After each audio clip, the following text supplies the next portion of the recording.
Find the true believers. Either they truly believe in you because you're awesome and you have a track record, or they truly believe in the idea. Ideally, it's a combination of both. The first $2.6 million that I raised for Superhuman was exactly that. I mean, if it's genuinely a new thing, you can probably get away with it being half-baked and not quite working perfectly for the vast majority of your users early on. Because what else are they going to use? There's nothing to go back to, right? This idea, which by the way seemed absolutely absurd, that we would build an email experience, that we would compete with Gmail, and that it would cost money. No one believed it except for my pre-existing investors from my last company, which is why I started there.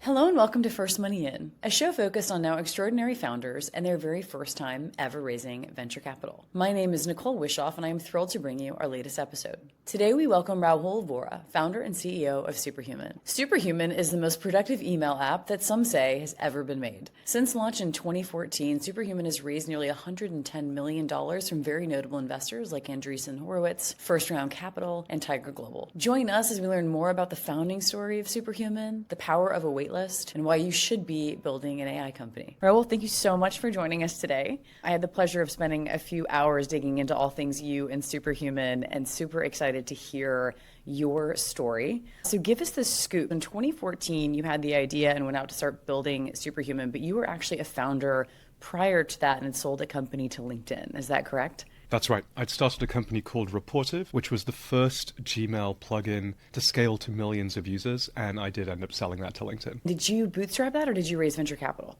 I don't know if you would call it venture capital, but we did raise $1 million of capital for that company. We were, in fact, part of YC Summer 2010, so showing my age here a bit. Most of it was angel money. There was a small amount of institutional money from Charles River Ventures in there as well. Wonderful. So when you went out to build Superhuman, it looks like you were initially by yourself and that you had done the rounds, meeting with different partners, getting a bunch of feedback. You took a non-traditional path in that you stitched together up to $2.5 million.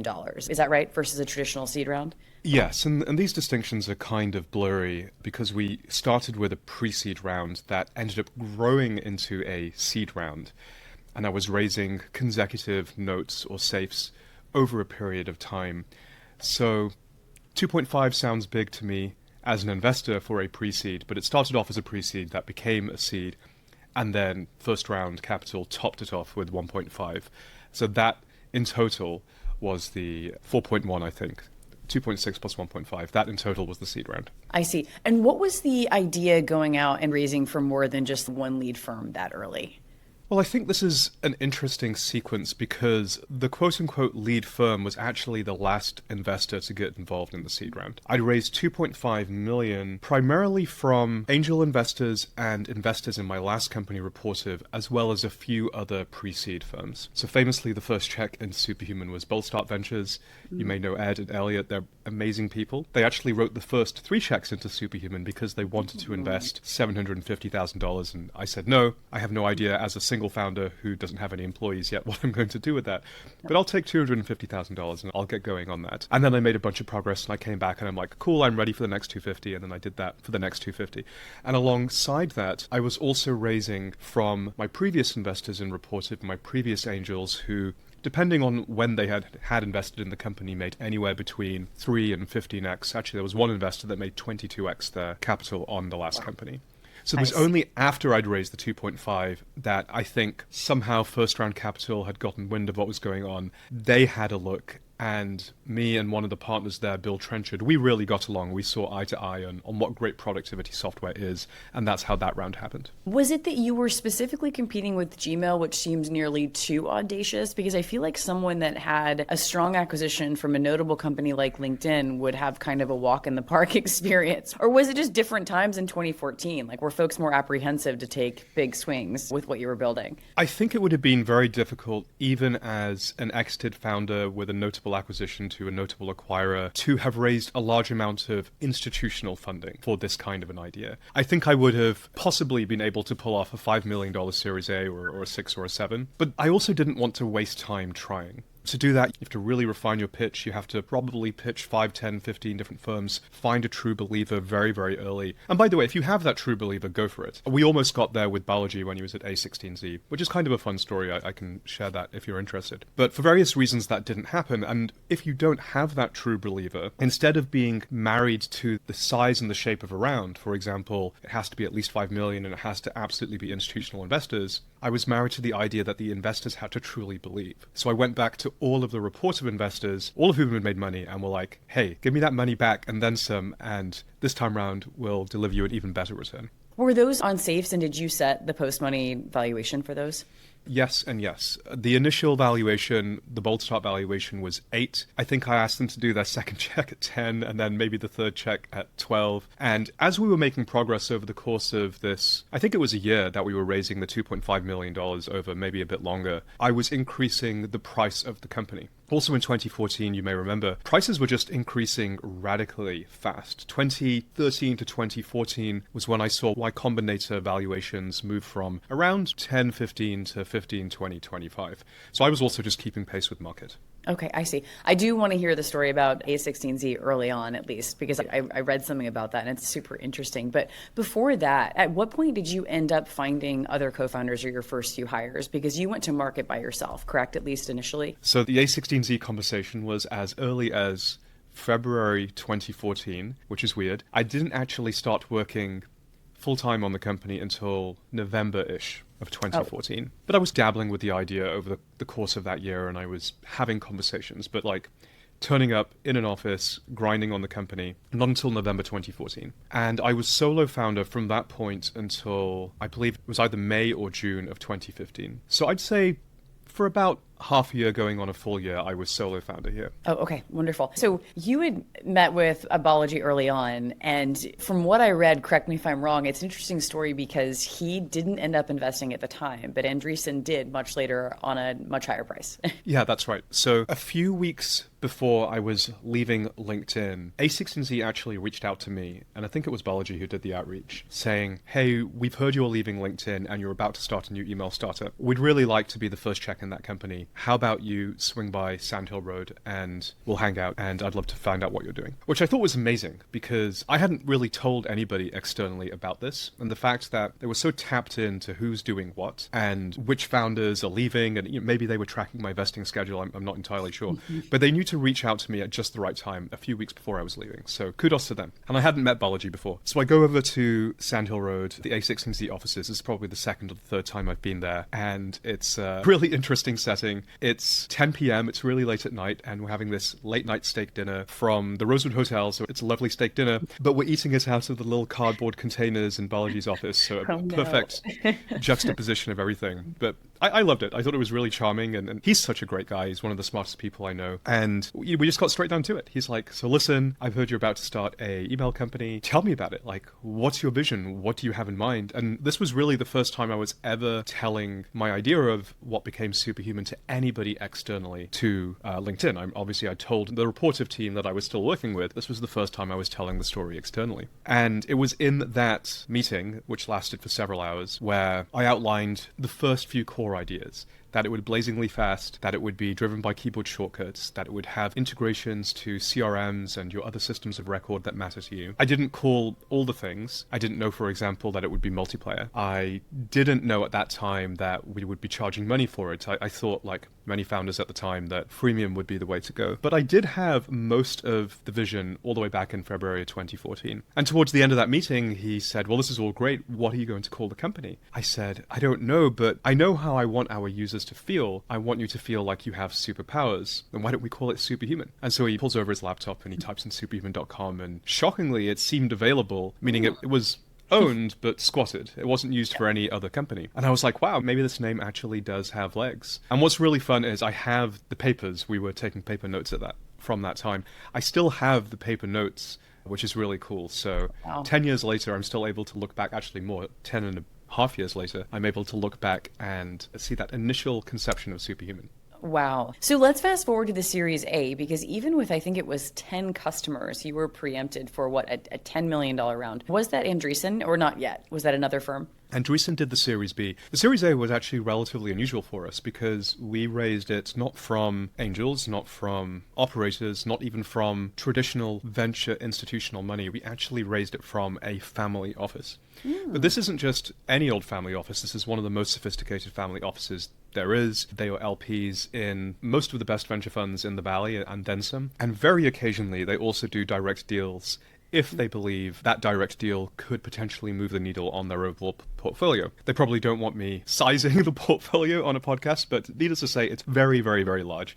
So they only do the deals when there is world-changing potential. And they and I came to this mutual belief together. As to how it came about, I mentioned they were LPs in some of the best venture funds in the world. They're also LPs in Bold Start Ventures. And so, of course, when you would know this now as a GP, but when we're writing our LP updates and we're pinging our LPs, the ones who are interested in leaning in and doing direct will ping you, and they'll say, hey, Superhuman looks really exciting, we're believers, we thematically want to do that kind of company, I'd love to chat to the founder ahead of them going out to raise a Series A properly. And so the GP pinged me, Ed pinged me, and was like, hey, listen, these folks seem really interested in chatting to you, would you like to have that conversation? And I was like, sure, absolutely, why not? I have very little downside here. We ended up meeting, actually just down the road, I'm in San Francisco today, at Four Seasons Market Bar. Had a really long conversation, 2 or 3 hour long conversation. I showed them the demo/product. It was just starting to work. You said we had 10 customers, but no one was paying for it. We had 10 users at the time, 0 revenue. And it was enough. It was enough where they understood where we were going, how this would change the world, and more importantly than all of that, how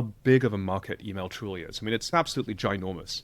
People don't really realize this, but there's 1 billion professionals in the world. That's widely known. And on average, we spend 3 hours a day reading and writing email. So that's 3 billion hours every single day, or north of 1 trillion hours every single year that go into reading and writing email. Even a teeny tiny fraction of that monetized is a ginormous company. And we had that conversation, and that's how that deal came about.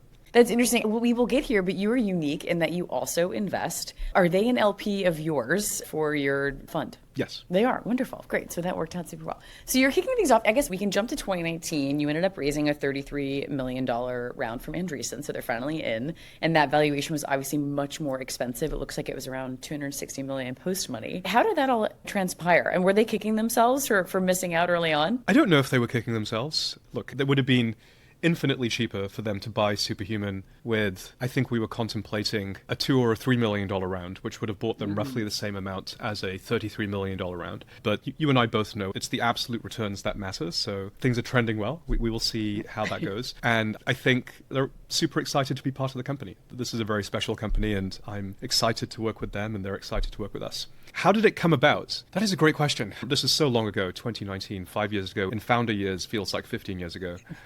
I remember I had gone to a conference, Lobby Enterprise. So this is a conference put on by David Hornick, now at Lobby Capital, previously at August Capital. An amazing conference, relatively few people, 100, 200 people, mostly founders, some VCs are there. And it takes place in Hawaii. Keeps changing island. I forget which particular island this was on. This may sound irrelevant, but it's actually important because one of the things I like to do, and I advise most founders do this if you have the luxury of being able to do it, is when you go to these conferences, you're going to spend time socializing and networking and getting smart. That's the main benefit, is staying really sharp and smart with what all of these other sharp and smart people are thinking. But there's another thing that you should do, which is once it's done, take a day or two, just go sit on the beach, reflect, think about the company, think about your life, think about where things are going. I always find that, A, the decompression is physically necessary, right? You're out on an island, you're partying with these people, you just need to relax. But also, that's when these interesting thoughts start to happen. After that conference in that year, this would have been early 2019, it occurred to me to start slicing and dicing our cohort data in a very particular way. And I was able to show and convince myself, and then my company, and then eventually investors, that we'd actually kind of reached the holy grail. We'd reached the point where, if you look at the cohorts, they're stacking up, the revenue curve was starting to tilt up, growth was starting to become exponential, and the cohorts themselves were starting to grow. If you're a SaaS founder, you know that that's the moment where you can go big, where you can say, listen, I have cohorts, they're getting bigger, and the old ones are growing. That's the fundamental basis of really any software as a service company. And it came from really just taking a moment to breathe. I think so many founders need to do this a little bit more. Don't go silly. Don't spend like several weeks trying to figure stuff out. Even just a day or two, do is enough to have that insight. So I had that insight. And actually at that very conference happened to be David Ulovich, who was the GP at A16Z who ended up leading the round. We did not hit it off at the conference, and we barely spoke to one another, and I was in my world and he was in his world, and it's fine. But there was enough of a connection that when I got back into San Francisco, I called up Ed, speaking of bold start ventures, and I said, hey, listen, I think things are looking good. I think we can raise. And we just started to put out very gentle feelers. Actually, I don't even think it was me. I had Ed do it. I had Ed call David Ulovich and a few other folks and say, hey, listen, we've got this company, by which point we were sort of hypey in the valley. So he was like, you absolutely know about them. They're superhuman. Everyone's going crazy over this company. And I think the founder is potentially interested in raising. Would you like me to ask Rahul if you want to spend time with him? So I had Ed do the back channel and find 5 or 6 interested parties, and then we took it from there. Interesting. From a go-to-market perspective, you had quite a sizable wait list, and I think for a long time. Was that really intentional? To not have a full public launch where folks can start scheduling their 30-minute onboarding calls and get moving? Or what was the thought process around that? It was super intentional, actually. People misread the reason why we did this. A lot of folks see that and assume we did it to generate FOMO or to create kind of the nightclub effect. So there's this really cool, mysterious app and I don't have it, but all these smart people do. It must be amazing. And we definitely got that value out of the process, but that was in no way the reason why we did it. The reason why we did it is because we were so laser focused on being able to actually deliver value to those early customers. And I see this go wrong for so many companies, especially in productivity or collaboration or any space where the product surface area is really, really high, which is you can build an email app, let's say, and you can launch that email app. But guess what? It is easy to get the first few tens of thousands of signups these days. You'll find a way to go viral, or you'll find some influencer to talk about it, or whatever it is that you do. But it is so hard to retain those users, because what will happen is they'll all sign up, they'll all kick the tires, and they'll all find a variety of bugs. And each one of them will find a different bug. And so you've got your tens of thousands of users who might find thousands of bugs. Well, how many bugs can a small, tiny startup realistically fix per week? 10, 20, 30? Not a lot. It's hard. And so I wanted to avoid that. The way that we avoided that was by onboarding 5, 10, 15 customers per week. And I would go and do this actually physically in person. I would take a bottle of wine or a bottle of whiskey or something else with me as a gift. And I'd sit down and watch people do their email. I'd spot all the bugs, which they usually wouldn't see. Users are not very good at seeing bugs, but I certainly am, and our team is. And I would take those bugs back to the company. I would say, we have to fix these. And if we don't, we're not onboarding the next round of users. And that is the only way, even to this day, I believe it, that is the only way you can reach a high quality product and get through the grind so you actually start hearing things from your users that otherwise they wouldn't have told you. You've got to get through the obvious stuff to get to the non-obvious stuff. So that was in the early days. Then we looked at the metrics of those users. And we were like, this is insane. The retention is through the roof. The virality is through the roof. Everything, the Net Promoter Score, our own product market fit score, all through the roof. Maybe there's something to this onboarding. And so we tested it. And initially I was like, maybe it's the founder effect and that there's a little bit of, well, Rahul himself came to see me. I'm at least going to give this a go. So we had somebody else in my company do it. The metrics held. Then we started to build an onboarding team and the metrics held. And famously, we built a big onboarding team and we did that for a while. All during that time, we kept the waitlist going. And it was because there were still large chunks of people that we couldn't serve. Until recently, anyone who was on Office 365, anyone who was on Android, anyone who absolutely needed a HubSpot or a Salesforce integration to do their work. I'll give you 4 reasons off the top of my head. And there were others as well. So we maintained this waitlist until maybe 2 years ago, 2-ish, 3 years ago. I don't remember exactly when we turned it off, which is funny because it was such a big feature of the company to begin with. And the day we turned it off was just a non-event day. Like at some point we ran out of reasons why we wouldn't onboard people. And now, of course, anyone can just sign up. For founders listening, and I'm sure you get asked for feedback all the time, do you think this is a good strategy for a lot of consumer products? Or do you think it's super specific because email is complicated and it's every day and it's all the time? There's that. There's also because it's not a greenfield market. It is a replacement product, and it's a replacement product for something that is free. Everybody has an email client, whether it's Gmail or whether it's Outlook. And so for founders who are listening, wondering if they should do this, I would ask, is it genuinely a new thing? Because if it's genuinely a new thing, you can probably get away with it being half-baked and not quite working perfectly for the vast majority of your users early on. Because what else are they going to use? There's nothing to go back to. If it's not genuinely a new thing, then I think you have to be a lot more strategic and methodical about how you capture increasingly larger amounts of the market.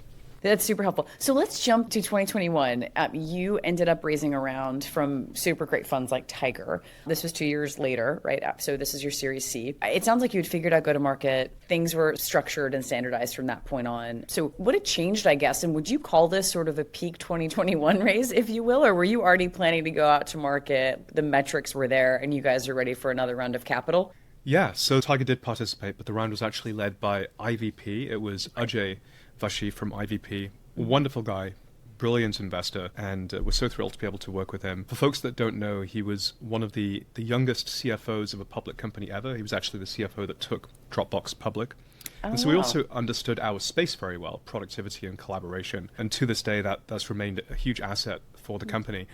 Was it a peak 2021 raise? I was always planning to raise money during that time. And it was, the metrics were there. Trying to remember the revenue numbers. When we raised the Series B with A16Z, I think we were doing like $1.5 million of revenue. At this point, we were at about 7, so we'd sort of 6 to 7x the previous raise, 7 million of ARR. And so, it was a high valuation. I think it was 100x present day and obviously less on 12-month forward, but it was by no means out of range for what was marketed in 2021. Right, yes. Even as you're essentially breaking out and proving that this thing is working and you're competing with the Gmails of the world, were there still investors that just weren't interested in the business? I think founders think that these companies that raise these notable rounds always win and always hear yes and are always oversubscribed. For sure, yeah. In both of those raises, I didn't do a full court press. I spoke probably to 5, 6, 7 funds for both of them. But it wasn't that all of those funds got to term sheet. I would say 60 or 70% of them did. But there were definitely funds where they were just like, sorry, we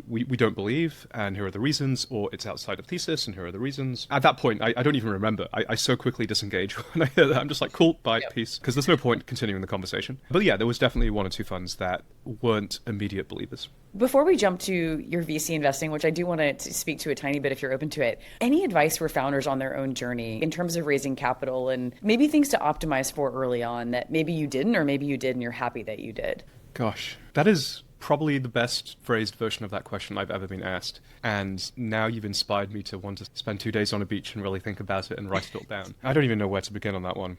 I'm going to turn it back around to you and ask for some constraints. So why don't you constrain the question in some way, and I'll try and come up with something helpful. Yeah, maybe this market, because it seems so much more like the haves and the have-nots, right? Like you're building an AI company and you're raising 5 on 30 or far beyond that. And then there's everyone else who just thinks that like whatever they're doing, no one believes in it and they're trying to scrap together $1 million. You took this sort of in-between approach where you're like, I'm going to take in the folks that believe in me and do this, and I'm not going to chase like a lot of this noise. Maybe you learn that with the first company, but I think a lot of founders get lost in the headlines and the nonsense. You seem like you had a straight head on where you just said, look, like one thing you mentioned earlier is I'm super focused on people that actually believe in this versus knowing that a bunch of other folks are excited like Boltzart and are just trying to put in $1 million. Yeah. Okay. So 2 things. Yes, this is an AI market, and it's an AI market for good reason. AI is definitely taking over the world. And so if you're a founder wishing you had an AI company and you're that early, well, then maybe you should have an AI company. Maybe you should be asking, what role are we building the copilot for? What role are we building the agent for? What pools of work or labor can we potentially automate and even maybe one day replace to some degree? What dislocation can we create in the way that people work? How can we go from software as a service to service as software? Can you do that in your space? And it can be hard, especially if you didn't want to start an AI company. One approach is to stop grumbling about it and become an AI company. And I think that's a pretty sane approach. If you really don't want to do that, then that's also fine. Maybe it's a deep tech thing, and we just invested in a deep tech company recently. Maybe it's something else. Every now and then we do consumer social. We're in Loyal, which is a biotech company that is doing phenomenally well, and we're really excited for potential for Loyal to extend the health span and lifespan of dogs. For companies like those, what I've noticed is the founders executed the same strategy I did, which is find the true believers. Either they truly believe in you because you're awesome and you have a track record, or they truly believe in the idea. And ideally, it's a combination of both. The first $2.6 million that I raised for Superhuman was exactly that. 2014 it wasn't hard, but it wasn't a walk in the park. And again, instead of wasting my time trying to explain to institutional investors, actually, now that I'm talking it through, I did actually do a little bit of this. I spoke to some of them, and most of them were just like, yeah, this is crazy, we don't believe it. Instead of wasting my time on that, I went back to the people I'd already made money for, the true believers in me and the space, and said, hey, listen, trust me, this one's really going to be big. Yeah, I love that. I was not expecting you to say they should all just go build AI companies, but I love it. I don't necessarily disagree. So last thing here, last couple of minutes, you are also an investor. So have you been doing that from the start? Are you writing small checks? And you do have funds with LPs. So how did that all start? Yeah, it started angel investing. So I sold my last company, Rapportive, to LinkedIn. Like I mentioned, that was back in 2012. And my vesting schedule at LinkedIn lasted about 30 months. I was there for about 20. And in order to stay sharp and smart, I wanted to be right adjacent to the best founders. And so I put it out there that I was going to do angel investing and just started to hang out with smart founders. And for me, it was social, it was fun, and again, it was staying smart. In doing so, as you know, you start to meet people with simpatico taste. You start to meet people who regularly recur in the same deals, other angel investors, and you start to figure out who your co-investors tend to be. And for me, one of those folks was Todd Goldberg, with whom I do the venture fund. And we were just solo angel investing for 4 or 5 years and had a lot of success together, picking a lot of great companies where we were individual angels on those cap tables. And then he came to me at one point, I think this was maybe 2019, and he said, hey, listen, I've been thinking about whether do I start my next company or do I go raise a venture fund? And I'd like to go raise a venture fund, and I'd like you, Rahul, to be an LP. And I said, well, cool, whatever you do, I'm in. What size fund are you thinking of raising? And he said 3 or 4 million. I was like, that's ridiculous. That's tiny. No, let's double that, and I'll be a GP with you, and I'll pull in Mark Andreessen, I'll pull in my entire board, they're all investors, and I'll just pull in a whole bunch of people. We can easily go raise twice the size of fund. And he was like, yeah, that sounds great, let's go do that. So we went and did that, and hence the Todd and Rahul Angel Fund, and that's gone really, really well. Fund 1 is trending excellently. The follow-on fund, which came after that, is doing fantastically. Fund 2, which is weirdly enough our third fund, is also doing great, and will shortly be going out to raise the next fund as well. That is amazing. Okay, last and final question. Is it easier or harder to raise money for a venture fund than it is a startup? So this is my observation of all the founders I know who are raising and all the GPs who I know are raising. It is much easier for a founder to create scarcity in a company's cap table than it is for a GP to create scarcity in a fund. Because founders have, at least in the early stages, they have mechanics like safes where they can literally just close money today, tomorrow, the day after. And you can do that as a GP, but then you start your IRR clock ticking. And of course, there are ways around that. But you generally don't want to literally call the capital on the day that you closed it. You have to line everybody up and say, this is the date, boom, here we're going to go. Some of those folks will require an anchor tenant investor. Whereas for the most part, again, at the early stages, founders can just go collect angel checks or pre-seed fund checks or seed fund checks pretty easily. I also think that in terms of supply demand, there's a bit more demand for investing startup dollars than there is for investing fund dollars. But in both cases, if you are a founder or a company that is sought after, or you are a GP with a track record, and maybe it's from operating or maybe it's from your last fund, in both cases, you'll be able to raise in this market. That's what I'm seeing. Interesting. Super helpful. Well, this has been wonderful. It is a great, great story. And thank you so much, Raoul. Absolutely. Thank you for having me.